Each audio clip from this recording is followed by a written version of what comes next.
좋은 교회, 좋은 TV. 우리를 계속 힘들게 만드는 이 세상 가운데서 우리는 어떻게 살아야 될까요? 그들을 대적하고 싶은 마음도 굴뚝 같습니다. 하지만 이 세상의 지혜대로 그들을 대적하는 것이 아니라 우리는 마땅히 하나님의 지혜를 구하고 또 하나님을 경외하는 삶을 살아내야 되겠죠. 물론 그것이 쉬운 일은 아닙니다. 그러나 그것을 할 수 있는 힘을 누군가 주세요. 오늘 이 이스라엘의 위기 가운데 두 산파의 지혜로운 행동을 통하여서 이 고난 가운데 우리가 어떤 지혜로 또 어떤 힘으로 살아내야 될지 함께 은혜를 나누고자 합니다.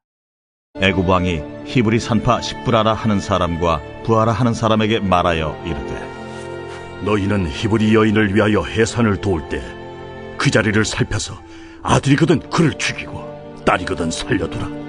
그러나 산파들이 하나님을 두려워하여 애굽 왕의 명령을 어기고 남자 아기들을 살린지라. 애굽 왕이 산파를 불러 그들에게 이르되, 너희가 어찌하여 이같이 남자 아기들을 살렸느냐? 산파가 바로에게 대답하되, 히브리 여인은 애굽 여인과 같지 아니하고 건장하여 산파가 그들에게 이르기 전에 해산하였더이다. 하나님이 그 산파들에게 은혜를 베푸시니 그 백성은 번성하고 매우 강해지니라. 그 산파들은 하나님을 경외하였으므로 하나님이 그들의 집안을 흥왕하게 하신지라.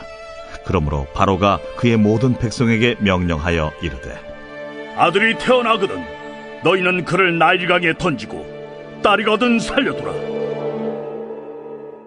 어제 말씀에서는 이 애굽 왕이 이스라엘 백성들이 성장하는 것이 두려워서 그들에게 힘든 노역을 시켰다라고 말씀을 드렸는데요. 오늘 말씀에는 그렇게 해도 효과가 없으니까 히브리인들의 산파였던 시브라와 또 부하라는 사람에게 히브리 여인을 위해 해산을 도울 때 그 자리, 즉 출산 때, 우리로 말하면 수술때를 말하는 거예요.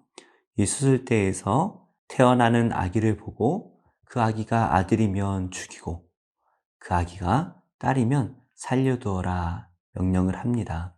왕의 명령이죠.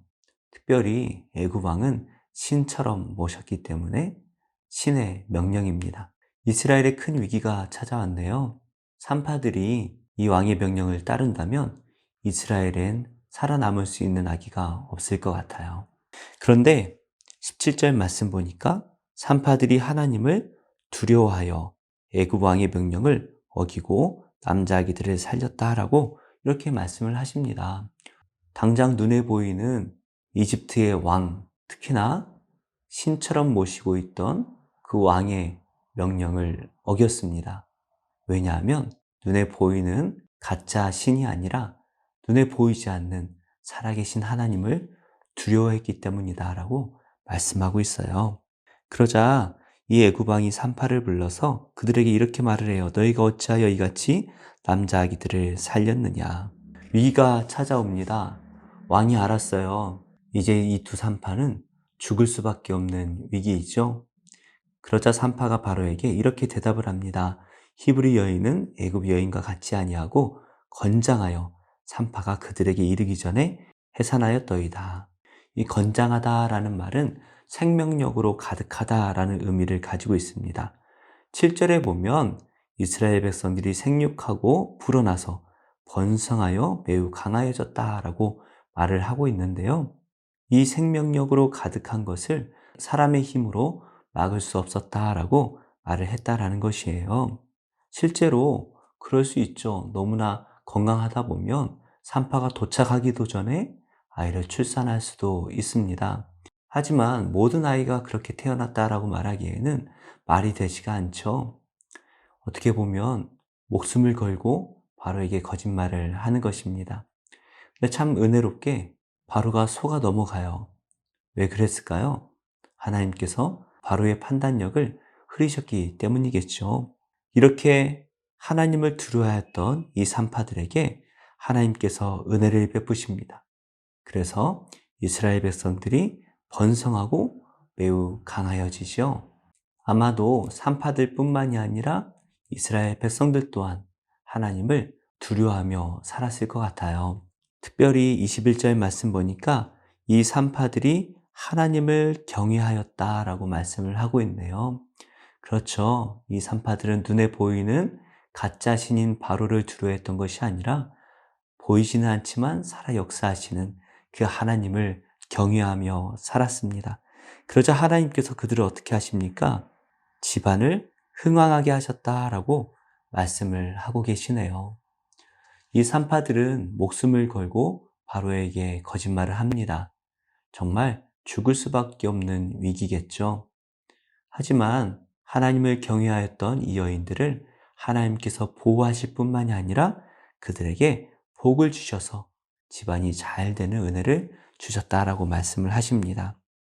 이렇게 마무리가 되었다면 얼마나 좋았을까요? 그런데 바로가 그 모든 백성, 이스라엘 백성들에게 명령하여서 아들이 태어나거든 그를 나일강에 던져 죽이게 명령을 합니다.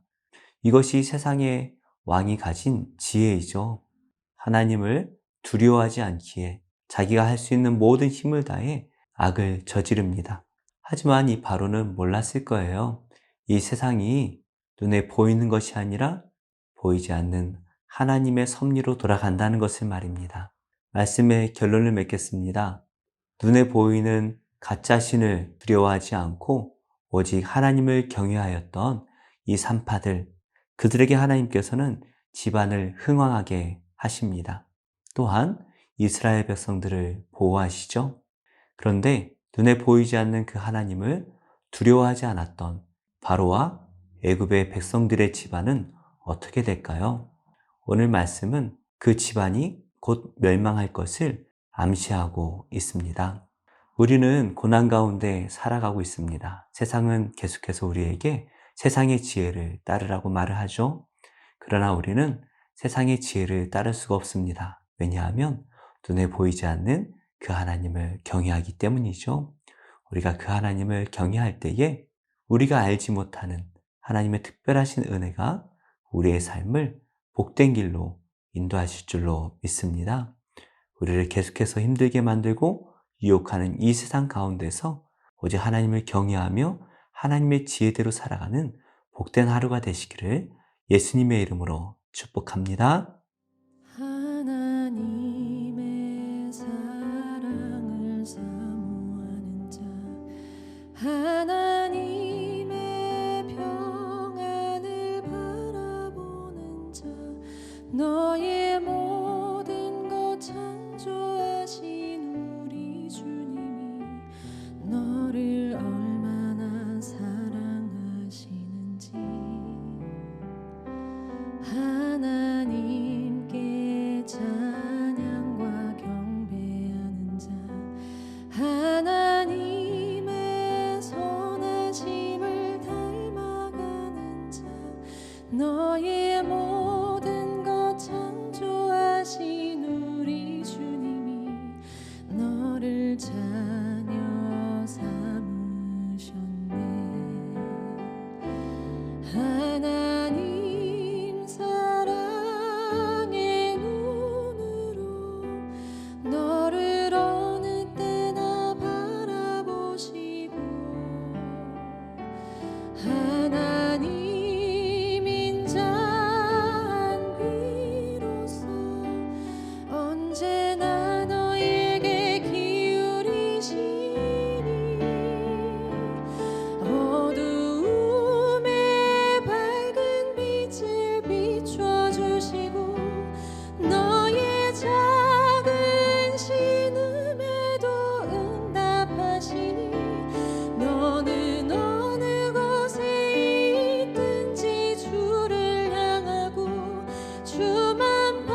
하나님인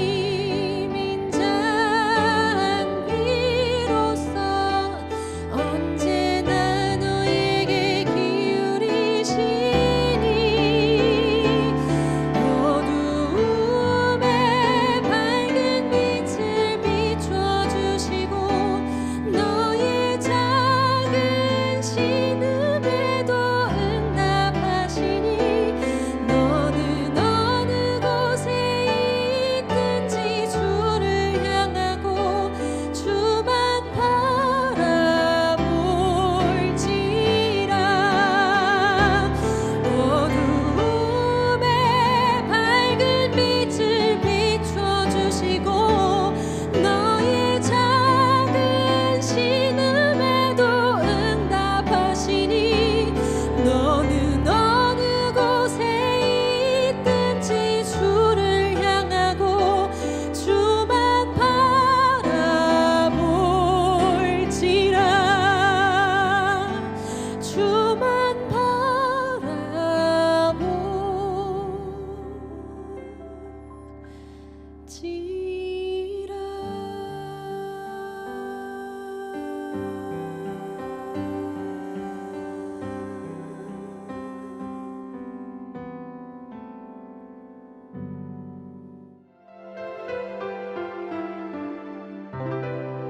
좋은 교회, 좋은 TV.